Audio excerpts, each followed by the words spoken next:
आपसे भी पूछ लेंगे क्योंकि whatever the narrative might have been, झूठ बोला हो या जो भी किया हो, people believe him, people still love him. एक बड़ा पॉपुलर उनकी फॉलोइंग है और ख़ासतौर पे यूथ में, यंगस्टर्स में देखें तो अभी भी दे डोंट केयर। आप प्रूफ भी ला के रख देंगे और जो कि बड़े प्रूफ्स आ भी गए, they believe what they want to believe. तो पॉपुलैरिटी उनकी उधर ही है, बेशक वो उस तरह कंटेस्ट कर सकते हो या ना कर सकते हो, that's not the story. Problem है जो पाकिस्तान में नहीं, दुनिया भर में जो राइट विंग लीडर्स हैं और ये जो सोशल मीडिया है उसको इस्तेमाल करके जिस तरीके से वो अपना प्रोपेगेंडा फैलाते हैं, उससे उनको बड़ी पजीराई मिलती है। सिंपलिस्टिक बातें करेंगे, सुपरफिशियल बातें करेंगे, दूसरों को गद्दार कहना या दूसरों को करप्ट कहना, ये एक फिनोमेना इस वक्त हम देख रहे हैं। तो पाकिस्तान भी इसी का शिकार था, मोदी ने भी किया, ट्रंप का इस पर मिसाल दी जाती है। तो ये मिसालें तो आपको मिलेंगी, लेकिन मेरी नज़र में जो पहला साल था तहरीक इंसाफ का, वहाँ पे उन्होंने ये दिखाना था कि हम दूसरी पार्टी से बेहतर परफॉर्म कर सकते हैं। अगर उनकी तनकीद ये थी कि ये नून लीग वाले प्रोजेक्ट बनाते हैं, मंसूबे बनाते हैं और उसमें वो करप्शन करते हैं, खाते हैं, तो वो इससे बेहतर, इससे सस्ते, इससे एफिशिएंटली मंसूबे लगाते हैं, चाहे वो मेट्रो के हों, चाहे वो रोड नेटवर्क के हों, चाहे वो पावर प्लांट्स हो, उससे बेहतर करके दिखाते हैं। लेकिन पहला साल इतना बुरा गुजरा जिसके बाद हमने देखा 8-9 महीने के अंदर जो हाल किया उन्होंने मईशत का, उसके बाद वो फायर फाइटिंग करते रहे और तवज्जो उन्होंने अपनी, क्योंकि उनकी जो परफॉर्मेंस थी उस पर से तवज्जो हटाने के लिए फिर इस चीज़ में ज़्यादा तेज़ी आई कि जो अपने मुखालफिन हैं उनको अरेस्ट करो, ताकि कम से कम ये जो बयानिया था कि हम जब आएंगे तो करप्शन को ख़त्म करेंगे, इन सारों को जेल में डालेंगे, कम से कम अपने वोटर्स को हम वो डिलीवर करके देते रहे। उसके पीछे एक वजह मेरे ख्याल से ये थी क्योंकि वो परफॉर्म नहीं कर पा रहे थे। आपने देखा था 9 महीने में असद उमर, फवाद चौधरी वगैरह ये सारे रिप्लेस कर दिए थे, बल्कि बहुत जल्दी फवाद चौधरी साहब क्योंकि उस वक्त अपने मनसब पे नहीं थे, उनको साइंस की वजाहत दे दी थी, तो सोहेल राय साहब को उन्होंने एक इंटरव्यू में कहा था कि अब हम शायद फायर फाइटिंग ही कर सकें। तो यही हमने सिलसिला देखा और ये बेहतरीन अपॉर्चुनिटी थी कि आप परफॉर्म करके दिखाते, लेकिन क्या हुआ?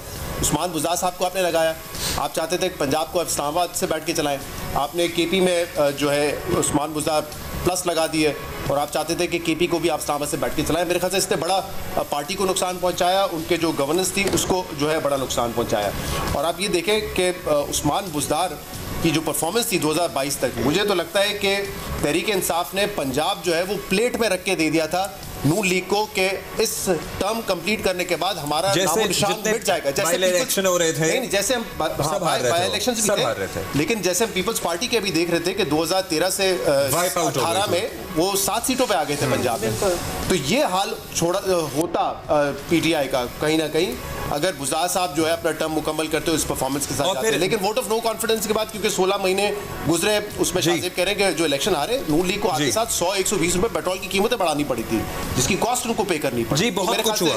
वो जो एक हर इलेक्शन में जाते एक इनकम्बेंसी फैक्टर होता है, वो फिर अब जाहिर सी बात है पीडीएम के उसमें आ गया वड़ाइद साहब। और इसके अलावा बेनज़ीर ने भी जिस तरह पॉइंट आउट किया, परफॉर्मेंस की बात भी एक तरह जो हमारे माशरे को नुकसान पहुंचा, नफरत और तकसीम की सियासत से, मतलब गालम गलोच का कल्चर हो, ऑनलाइन हरासमेंट हो, फिर सहाफ़ियों को जुमले कसने हो या फिर ख़ानदानों में रिफ्ट तक बात पहुंच गई, वो भी तो है एक हकीकत। देखें, इमरान खान की सियासत के 2 पहलू हैं। एक तो पहलू ये है कि मुझे तो सबसे ज़्यादा उनसे इख्तलाफ इस बात पर है कि वो डेमोक्रेसी के नाम पे वज़ीर आज़म बने, लेकिन बिल्कुल वो डेमोक्रेट नहीं थे। वो इस्टेब्लिशमेंट के साथ और इस्टेब्लिशमेंट के भी चंद लोगों के साथ साजिश करके वज़ीर आज़म बने। मसलन क्या ये सच नहीं है कि 3 ISI के सरबराहों ने जब वो धरने दे रहे थे उनकी सपोर्ट की? क्या ये सच नहीं है जनरल पाशा, जनरल ज़हीरुल इस्लाम ने ये सारा कुछ करवाया? क्या ये सच नहीं है कि जनरल फैज़ हमीद, जनरल बाजवा और इमरान खान मिले हुए थे? जो 12 साल की हुकूमत थी, 6 साल बाजवा साहब ने चलाने थे, 6 साल जनरल फैज़ हमीद ने चलाने थे और साथ इमरान खान को आगे रखना था। अगर ये सब कुछ था तो फिर डेमोक्रेसी कहाँ थी? ये सारा कुछ तो एक साज़बाज़ थी। ये मेरा सबसे बड़ा इख्तलाफ है। लेकिन अब आप देखें उनकी बदकिस्मती कि जिस जनरल को वो जनरल नहीं रहने देना चाहते थे, ISI हटाया, वो आर्मी चीफ बन गया।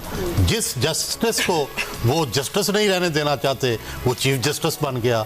और जिस शख्स को उन्होंने जेल में रखा और उसको सजाएं देना चाहते थे, वो वज़ीर आज़म बनने वाला है। तो ये अब एक तकदीर का आप इसको उलट फेरी कह सकते हैं कि भाई जो कुछ उन्होंने चाहा था सब कुछ उसके उलट हो गया, लेकिन जो सब कुछ चाहा था वो भी गलत था।